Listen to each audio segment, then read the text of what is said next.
नमस्ते, मैं डॉक्टर अनीशा गुप्ता हूँ। मैं एक आई स्पेशलिस्ट हूँ। आपने कभी सोचा है कि जो हमारी आंखों में आंसू बनते हैं वो आखिर जाते कहाँ हैं बनने के बाद? आंसू सिर्फ रोते समय नहीं बनते हैं। There is a constant flow of tears जो आपके लेक्राइमल ग्लैंड से बनते हैं। आंसू रिलीज होते हैं, आपकी आंख को लुब्रिकेट करके रखते हैं।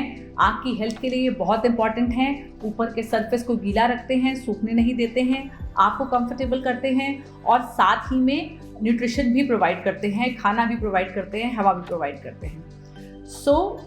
ये आंसू एक मिनिमम लेवल पे आंख के ऊपर होते ही हैं। जब हम रोते हैं तो ये आंसू की लागत बढ़ जाती है और बाहर गिरते हैं, लेकिन ये आंसू कंटिन्यूसली आई में होते हैं। ये आंसू इवेंचुअली हमारी ब्लिंकिंग के साथ अफेक्टेड होते हैं और हम जब ब्लिंक करते हैं तो ये मूव करते हैं सरफेस से नाक की तरफ। तभी हम जब रोते हैं तो जो हमारे नाक है वो काफ़ी बार बंद हो जाती है। ये आंसू यहाँ पर छेद होते हैं आईलिड्स के बीच में, जिनको हम पंक्टम कहते हैं।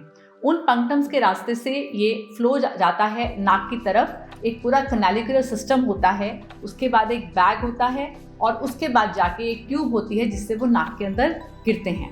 ये हमें महसूस नहीं होते हैं। This is a natural process जो चलता रहता है और हमारे जो ये आंसू हैं तभी हमें महसूस होते हैं नाक में जब हम बहुत ज़्यादा रोते हैं। व्हाट हैपन्स अगर ये सिस्टम काम नहीं करे? तब आती है परेशानी आंख से लगातार पानी गिरने की। Now this can happen either in small babies. कई बार पैदा होते ही ये रास्ता जो है बंद होता है। जो आंख से आंसू गिरने का नाक में रास्ता है ये बंद होता है, जिसको हम लोग कंजेनाइटल डायक्रोसिस्टाइटिस कहते हैं। बाय बर्थ बच्चे की आंख से हमेशा पानी गिर रहा होता है, कभी कभी गंदगी भी आती है। इसका सिंपल सा तरीका होता है early detection and sac massage. Massage करने पे कई बार ये खुल जाता है। बच्चे का पहले साल में ढंग से मसाज करनी बहुत ज़रूरी होती है और काफ़ी बच्चों में ये खुल जाता है। मसाज के लिए जो हमारी आंख का ये हिस्सा है जहाँ पे हमारा पंक्टम है और जहाँ पे हमारा सैक है लेक्राइम, उसको हम प्रेस करते हैं। लेक्राइमल सैक को प्रेस करते हुए प्रेशर के साथ नीचे लेके आते हैं, जिसकी वजह से वो प्रेशर से जो ब्लॉकेड होती है कई बार खुल जाती है। फिर भी बहुत सारे ऐसे बच्चे होते हैं जिनमें नहीं खुल पाती है या मसाज ढंग से नहीं होती है, तो हम 1-1.25 साल के बाद सिरिंजिंग प्रोबिंग करते हैं। सिरिंजिंग प्रोबिंग का मतलब होता है एक पतली सी प्रोब डाली जाती है यहाँ से नाक के अंदर, ताकि जो भी रुकावट है उसे खोल दे। बहुत बच्चे इसके बाद ठीक हो जाते हैं और पानी की दिक्कत खत्म हो जाती है, लेकिन कुछ परसेंटेज ऑफ बच्चे इससे भी ठीक नहीं होते हैं and they eventually require surgery when they grow up. Same situation can happen in adults. बड़े लोगों में, बूढ़े लोगों में बहुत बार ये पंक्टम या तो स्टेनोस हो जाता है, बंद हो जाता है, या इस रास्ते में भी ब्लॉकेट आ जाती है, जिसकी वजह से अगेन कंटिन्यूसली आंख से पानी गिरता है। कई बार गंदगी भी आती है।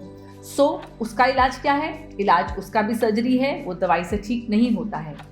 Either we let it be और पानी गिरता रहने दें, या हमें वो रास्ता खोलना पड़ेगा, तभी वो पानी जो है अपनी सही जगह पर ड्रेन होगा और बाहर नहीं गिरेगा। Watering in children and watering in adults, अगर सडन ऑनसेट है, एक आंख का है, लगातार पानी बह रहा है, तो ये सब इंडिकेटर होते हैं कि जो हमारा सिस्टम ऑफ ड्रेनेज है, आंसू के ड्रेन का सिस्टम है, वो गड़बड़ है।